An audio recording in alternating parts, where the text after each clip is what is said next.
Students, आज आप लोगों को राजस्थान के आर्थिक विकास में मुख्य बाधाएं क्या है उसके बारे में चर्चा कर रही हूं।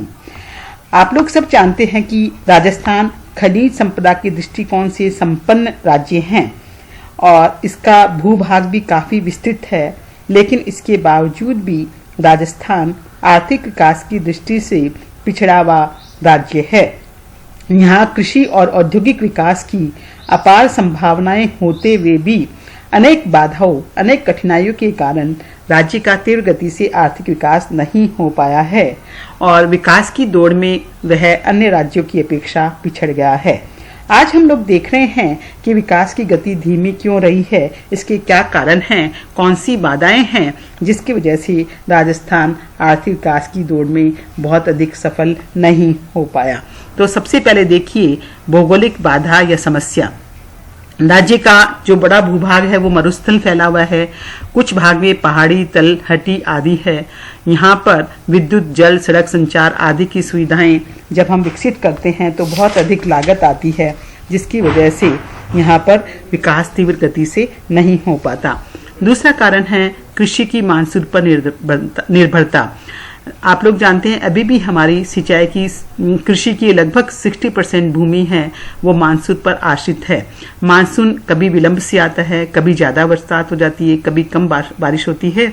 इसकी वजह से हमारी कृषि में हमेशा अनिश्चितता की स्थिति बनी रहती है, जिसकी वजह से यहाँ विकास बाधित होता है।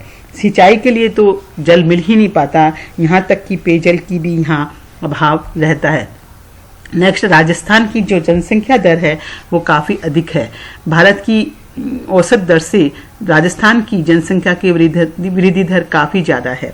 जब जनसंख्या ज़्यादा होती है तो विकास के लिए साधन कम बच पाते हैं। अधिकांश जो साधन हैं वो जनसंख्या की बेसिक जो एमिनिटीज़ हैं उनको प्रोवाइड करने में खर्च हो जाते हैं। और मानवीय श्रम की अपेक्षा रोजगार का कम होना, अर्थात अभी भी यहाँ बेरोजगारी विद्यमान है। जितने लोग कार्य करते हैं उनको यहाँ पर कार्य उपलब्ध नहीं हो पाता है, जिसके कारण बेरोजगारी बढ़ती जा रही है, मानवीय संसाधनों का अपव्यय होता है। इसके कारण भी क्या होता है, राजस्थान का विकास तेजी से नहीं हो पा रहा है। जल की न्यून उपलब्धता, राज्य में जल की बहुत ज़्यादा कमी है। राजस्थान में केवल पूरे भारतवर्ष के सतही जल का 1% ही उपलब्ध है, जो बहुत ही कम है। कहीं जगह तो जल भी क्या है, लवणीय है और कई स्थानों पर सूखे के कारण जल का स्तर निरंतर कम होता जा रहा है और जल प्रबंधन के कारण भी ये जल की न्यूनता की समस्या अत्यधिक बढ़ती जा रही है। जल नहीं होने से न तो पेयजल प्राप्त होता है और न कृषि की सिंचाई के लिए ही जल उपलब्ध हो पाता है, इसलिए कृषि के विकास पर प्रश्न चिन्ह लग जाता है। नेक्स्ट है विद्युत स्रोतों की कमी।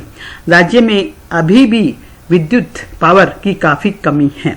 बिजली की कमी होने के कारण न तो यहाँ उद्योग धंधे विकसित हो पाए हैं और बिजली की कमी के कारण सिंचाई साधनों आदि की उपलब्धता पर भी प्रभाव पड़ता है। तो बिजली के संसाधनों की कमी की वजह से भी यहाँ विकास है वो कम हो पा रहा है। और आप लोग सब जानते हैं कि किसी भी देश के आर्थिक विकास के लिए विद्युत की उपलब्धता प्रथम शर्त है। हालांकि अभी राजस्थान में बिजली की आपूर्ति को बढ़ाने हेतु पवन ऊर्जा और सौर ऊर्जा पर ध्यान दिया जा रहा है, उनका विकास किया जा रहा है, लेकिन अभी इस क्षेत्र में काफ़ी कुछ करना बाकी है। नेक्स्ट है परिवहन व संचार साधनों की कमी। राजस्थान का क्षेत्रफल तो बहुत विस्तृत है, लेकिन यहाँ सड़क, रेल तथा वायु संसाधनों का विकास पूरी तरह से नहीं हो पाया है।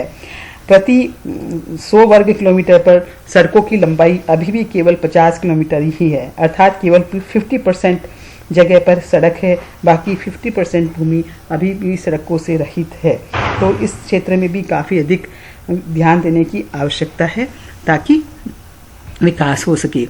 असंतुलित आर्थिक विकास, राज्य में उद्योग धंधे हैं वो केवल कुछ क्षेत्रों तक ही, कुछ ही स्थानों तक ही सीमित हो पाए हैं। क्यों?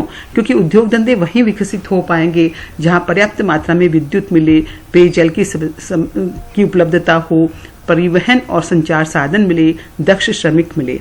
लेकिन ये सब चीज़ें नहीं उपलब्ध हो पा रही है, केवल कुछ क्षेत्रों तक ही ये साधन हैं वो उपलब्ध हैं। ऐसी स्थिति में बांसवाड़ा, सवाईमाधोपुर, चित्तौड़, झुंझुनू, जालोर आदि जो जिले हैं वो औद्योगिक विकास के दृष्टिकोण से काफ़ी पिछड़े हुए हैं। इसके साथ ही अब हम लोग देखते हैं सामाजिक रूप से भी राजस्थान के आर्थिक विकास में काफ़ी बाधाएं उत्पन्न हो रही है।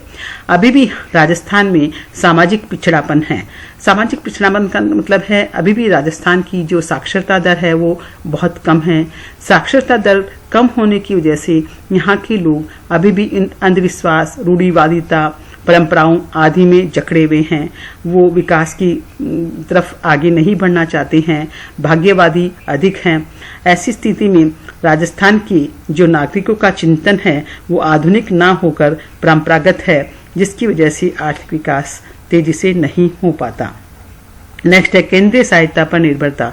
अभी भी राजस्थान की सरकार के पास वित्तीय संसाधनों की अपर्याप्तता है और इसलिए राजस्थान सरकार को अपनी योजनाओं के क्रियान्वयन के लिए बहुत अधिक हद तक केंद्रीय सहायता पर, केंद्रीय अनुदान पर निर्भर रहना पड़ता है।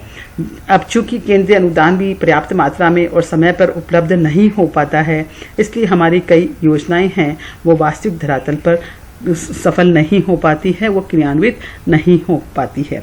इसके साथ ही राजस्थान के आर्थिक विकास में और भी कई बाधाएं हैं, जैसे भूमि सुधारों की प्रगति है वो काफ़ी धीमी गति से हुआ है।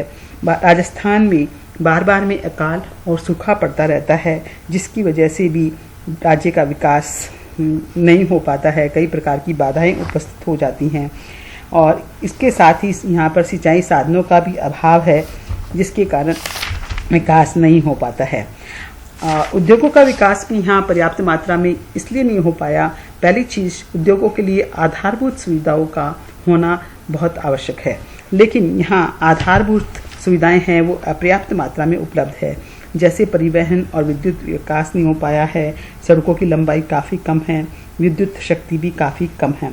इसकी वजह से भी यहाँ औद्योगिक विकास काफ़ी मात्रा में नहीं हो पाया है और उद्योगों और श्रमिकों में काफ़ी प्रकार के विवाद चलते रहते हैं, जिसके कारण भी उद्योगों का विकास नहीं हो पाता है।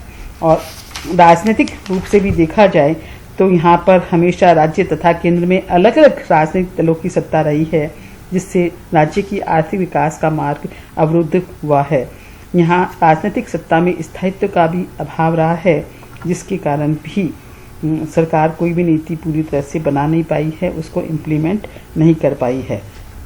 तो कुछ ऐसे कारण मैंने आप लोग बताए हैं जिसके कारण हमारे राजस्थान राज्य का जो विकास है वो धीमी गति से हो पाया है, विकास के दृष्टिकोण से पिछड़ा हुआ रह गया है। इन सभी बाधाओं को दूर करके ही राजस्थान विकास पथ पर अग्रसर होता है।